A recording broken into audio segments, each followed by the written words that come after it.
charge mobility. It is represented with mu. Drift mobility. The two words are the same in the electronics concept. So drift mobility is also called as charge mobility. So generally what is meant by mobility? Mobility is nothing but movement. A object will move from one point to the another point. So if you consider in the semiconductor, mobility of electrons. So in semiconductor we generally deal with the motion of the electrons, motion of holes, and what is the charge produced. So all those things, voltage, current, etc. So here the mobility of electrons at the holes is defined as average drift velocity acquired by the electron per unit electric field.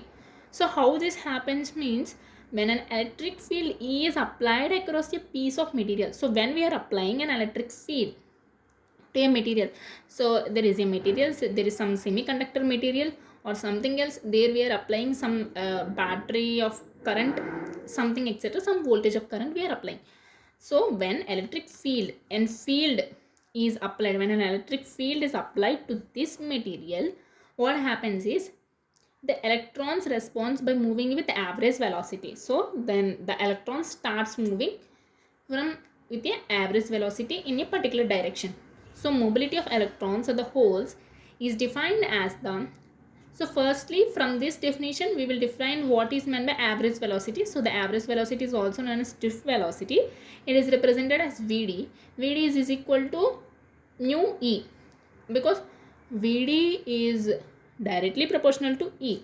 So if you are applying more electric field, then the velocity also increases. So the proportionality constant is mu E.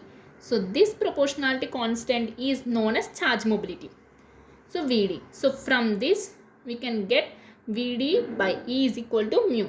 So the mu is equal to Vd by E. Here Vd is nothing but the drift velocity Vd, and E is the electric field, and the units are meter square by volt per second. Clear? So if you see, the mobility is for both electrons and the holes, but the mobility of the electrons is more than the mobility of the holes. So here you can see that electrons mobility is greater than the holes mobility. So that is, the electron mobility value is 1300 centimeter square voltage per second. This is 500 centimeter square by voltage second, and these are their units.